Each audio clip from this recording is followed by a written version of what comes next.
You always feel guilty for asking for the space inside your relationship that you feel you need, right? You feel like you're doing something wrong. You feel like you always create some sort of emotional storm when you tell her that you need space. It's not that you need less closeness, right? What you need is a structured way to ask for the space you need and express it in a way that is grounded and sane. It helps you feel exactly the same way. Most avoidant men completely get wrong this whole idea of space and their need for it, right? And especially what they get wrong is expressing it and knowing when they actually need it before it's going to happen, right?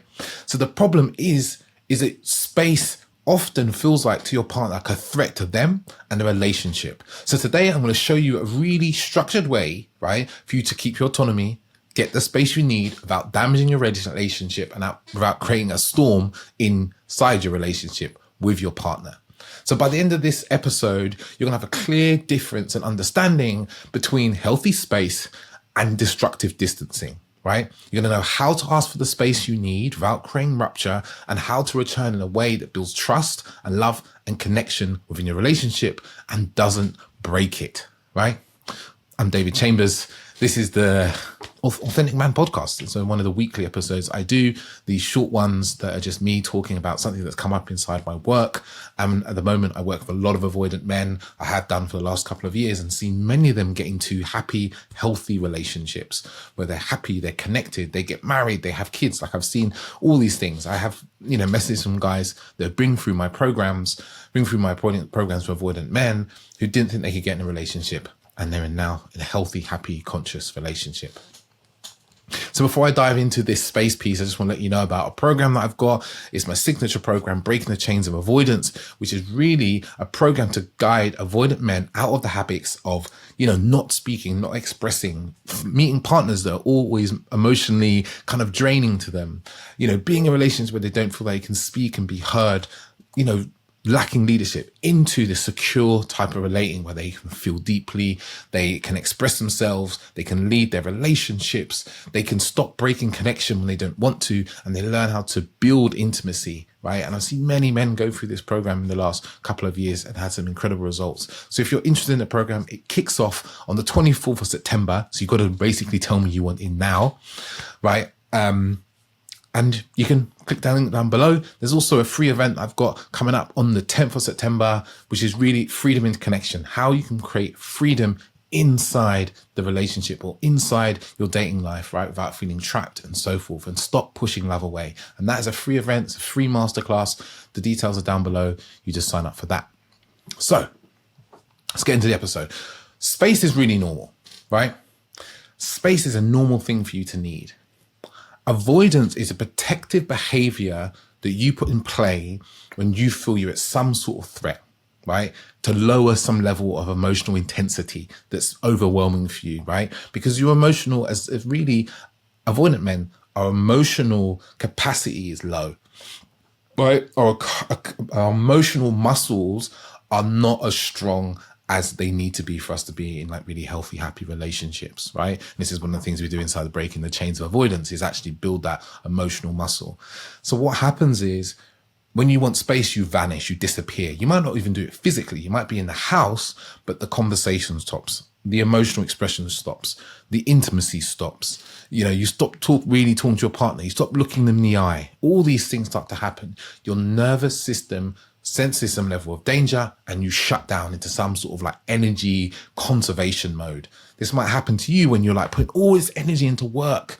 You got a project you need and you're like, I don't need this emotional stuff from my partner. I'm going to put all my energy into this, right? But the problem is what you normally do is you just take the space, right? And you do have the right to take space, but your partner is not relational. It doesn't breed healthy relationships. And the reason you take the space, and it's too late because you don't even realize you've taken the space and it's 2 days in, right?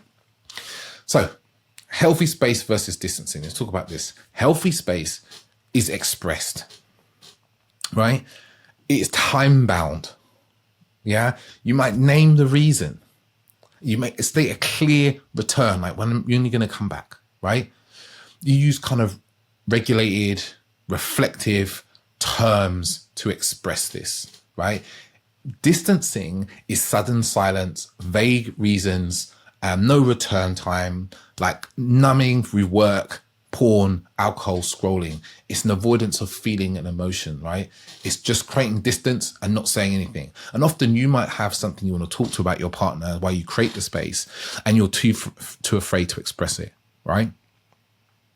And a simple check to really understand what's going on is like, have you expressed what you need, right? Because the thing is, as avoidant men, what we believe is, no one cares about what I need. They're going to say no. They're not going to accept it. They're going to give me that look that means they don't like it, right? Because ultimately, what we need to do after we take space is actually do the reconnection and not wait for our partner to do it. Because that's one of the things as avoidant men we don't know. We're not skilled. We don't learn the skills of reconnection and repair, right? But healthy space is perfectly fine, right? Distancing is unreasonable. It's not relational. It's anti-relational, right? Because what happens is, what you've learned in your young years, in your early years, is that closeness equals a loss of freedom or danger or criticism, right? Maybe you were close to your mother and she was very nosy. She went through your things. She asked you lots of questions, right? Or you share things and you got criticized for sharing things. So you've learned to deactivate, right? As a reflex to a preemptive strike. I'm going to deactivate before danger happens, right? So it might be inside your relationship that you think if you talk about this particular topic, right, it might be the intimacy in the relationship. It might be something you're thinking about your partner or about a future plan you need to make about work or travel. And you start to shut down. Yeah. You start to shut down and go, oh shit, I don't want to talk about this thing. I'm going to hide away and think about how I'm going to say it. Right? You shut down, you stop talking, you disappear. That could be one reason, but it could be a multitude. You got on at work, you're frustrated about something, like whatever. There's an emotional build-up or a perceived emotional build-up and you shut down, right? So one of the things you can kind of do to check in is be like, how am I breathing? Just check in with yourself. Stuff like this, again, I keep saying this, in Breaking the Chains of Avoidance, we do a lot of embodiment and bring you back out of the head, out of your overthinking that goes on for weeks and days on end, into the body to find experience and find confidence as well, right? So one of the things is to like check in with the breath. Am I breathing slow and deeply? Am I breathing short and sharp in the chest, right? Am I tense in my stomach, right? Am I feeling tense? Am I bracing myself for some problem, right? Am I tight in any way? What's the story that I'm telling myself in my head? Am I telling myself like, oh, I have to do this because otherwise I'm going to get in trouble. She's not going to understand. She's going to get emotional. It's going to be too much, blah, blah, blah. This is where you check in and go, this is distancing. This is distancing from a dysregulated point of view, right? And that's what it is, distancing from a dysregulated point of view. So now I'm going to tell you how to do this well, how to get the space you want in your relationship and express it in a way that your partner will hear it and go, okay, cool, I'm all right with that, right? Instead of this dysregulated taking of space that always leads to some sort of fight and stress and struggle later on down the line, right? It's this self-awareness that creates foresight, looking forward like, if I do this now, this is going to create a good outcome. Instead of what is kind of almost like what we do with kids, we just do a thing and we don't think about how it's going to impact us in the future. So healthy space taking, right? You give a time window. And this can be, you're in a disagreement, an argument, you say, hey, I need an hour. I need half an hour on my own just to, I need half an hour. I'm going to start the time piece first. I need half an hour. I need to step out until, 9:00. I'm going to go for a walk, right? For an hour. I'm going to do some breath work for 15 minutes, right? And I need to meditate for half an hour. Really important because there's clarity in that. As avoidant men, we always get locked in this opaque, like not really being transparent and upfront about what's going on, what we need, right? It doesn't mean that you can't take more time later on, right? After the agreed time's up, you might go, I need another half an hour. Right? You can still do that, right? But giving someone the time at which you're going to return settles their nervous system and makes them feel safe, and it makes you reliable and makes you trustworthy, right? If you've been hearing your partner say, I don't trust you, or they give the signs of not feeling that they trust you because they're on edge often. This is why, because you're not precise with how you express yourself, right? When it comes to this, taking space. Second thing, reason. Now, this can be really easy and really simple. It could simply be that you're in a disagreement and the argument is escalating, right? Hey, I'm feeling really tense and I don't feel like I can have this conversation because I want to, respond to you, but I'm just feeling a little bit stressed, a little bit fearful, whatever, something's going on for me. So I'm going to take half an hour just to calm down so I can come back to you and not react, and actually respond to you from the place that I want to, from a place of love and care and kindness, right? This is vital. You have a reason. And it can be really long, it can be really short reason. I just need to take some time to myself to clear my head. That's also a reason. And then returning. You're clear when you're going to return. I'm going to return at this time. Yeah. And it's kind of connected to that. I'm going to return. And when I come back, we can finish this conversation. Or if it's something to do maybe with work, I'm going to be busy for the next week between this Monday. I'm going to be really busy until the 3rd, right? Or whatever, a week and a half away, right? Because I've got so much going on at work. So I'm not going to be able to be fully present with you in that time, like emotionally and so forth for conversations. So, but when I get back, I'm going to be here for you. We can go and do this particular thing, for instance, right? You see, the key here is being clear and specific. Clear and specific. Because sometimes work does get crazy. Like, man, sometimes I'm working long hours, right? And I just need to take some space. I'm all in, I'm just working, all right? And with me and also now, because we've done this thing so many times, right? And the safety, she just sees me working in the way I'm working. She's like, you just need some space. Cool. Why? Because she can trust me already because we've done this stuff so many times, yeah? That I don't need to explain it all the time, but because you've created distrust and mistrust through lack of communication in multiple areas of your relationship, shutting down, not having important conversations you need to, not guiding and creating intimacy, your partner doesn't trust you, right? Not as if you're going to cheat on them, but he doesn't trust, her body doesn't trust you to be reliable and to be relied upon, right? So you need to start practicing consistency and reliability. So this can come in multiple different areas of your dating and relationship journey, right? So say, for instance, after you've had a few dates, you might say, hey, I've had a really great date. I really enjoy seeing you. I had a really great day. I'm going to take a day tomorrow to myself. Like, I really enjoyed our time and I'll be in contact with you the day after. I just need a day to recharge, or I need a day to myself, or I need a day just to lie on my sofa and not have to respond to anybody's messages, right? And here's the thing, right? I'm going to just flip this in here. You don't do this already because the assumption you make is that somehow you're going to have your request rejected. Somehow you don't think you're going to be able to say this in a way, or somehow you think it's going to upset the other person, right? But you've never had this structure in this way that you can follow very clearly, very easily, right? Where you can just be time, reason, what's going to happen when you're going to return. Yeah.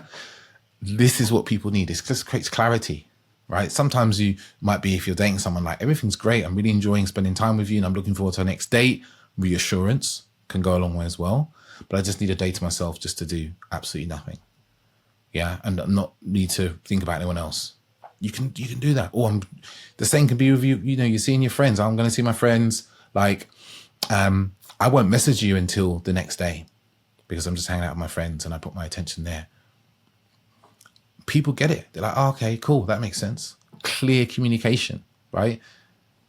If they struggle with that, you can deal with that afterwards. But this is where you get to clearly communicate your needs, your boundaries, and what you want. So if you're in an established relationship, I'll give you this example here, right? Say you just need a day to yourself. You say, hey, babe, I'm on Saturday next week, or this Saturday coming, I'm just going to go to the forest and walk, or I'm just going to watch football all day. I just need a bit of time, space to myself, like where there's no demand, or, I don't have to think about anyone else because I've had a stressful week. On Sunday, we can go and do lunch, dinner, brunch, da da da da da. Or I'd love to hear all about your Friday night, your week. Clarity, description, explanation, right? Reassurance even in there. Like I said, reassurance is just like, everything's great. I love you. I'm really enjoying how things are going. I really appreciate that I can say this to you, then you're going to understand this. You know, even that's a beautiful way of reassurance. It's like, I really appreciate I can say this to you because I know you're going to understand this and take this in the way that I mean, right? Because you just got to communicate clearly instead of just shutting down, stop talking and removing yourself. So one of the things that's probably important to do during this period, if it's an emotional, like you need space because you've got some thoughts or emotions you need to process, you need some practices that get you in contact with the feeling and emotion so you can release it a little bit, right? Otherwise, it's just going to still be there.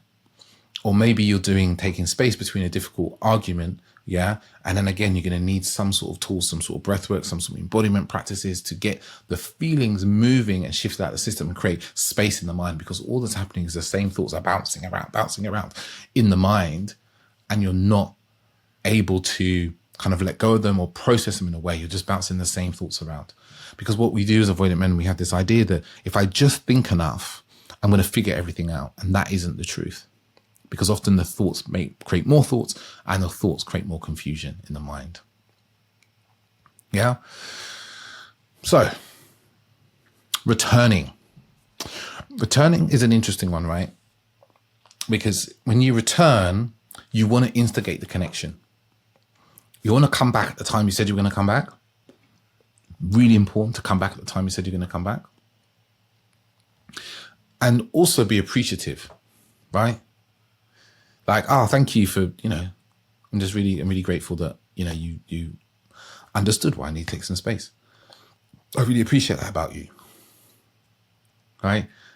Or you lead in the connection like, I know I took some space to think about X, Y, and Z. I've had some time to think about that. And I'd love to express to you, the thoughts or the feelings I now have. Right? This will go such a long way in your relationship. Yeah, because you're coming back, you are creating connection, because what you habitually do is create disconnection in your relationship. So some of the common traps you need to avoid. Vague timings, later, tomorrow, when I'm finished, doesn't create safety, doesn't create comfortability because it's vague. Imagine someone said to you, I'm going to borrow some money off you and I'm just going to give it to you when I've got it. Doesn't play, your bank isn't going to accept that, right? That doesn't create like a sureness and understanding and ease with the thing. Another trap, creating space as punishment or a test. If I create space and she comes towards me, that means she really cares. No, bad. That's a test. Punishment is she says something to me I don't like. I'm not going to talk to her until she apologizes, or I'm not going to talk to her until she understands what she's done to me. I've been there, right? Another trap is if there's an argument you're removing yourself from, you've gone away and you've just entrenched yourself more in your your existing kind of stony, hard belief of how it is, instead of expanding and seeing it from different perspectives, right? That's why you need to practice to go and create space afterwards. As I said, Breaking the Chains of Avoidance, we do about 12 to 15 different practices to help you create space in the mind and distance from the emotions and feelings, right? So you've got lots of tools in your box. You need to have different things. Another trap that men do is we go away and we become more dysregulated. Yeah. We might go on our phones and scroll a lot, or we might sit and just think about the problem all the time, or we start getting angrier. We just create more dysregulation. Doesn't help, right?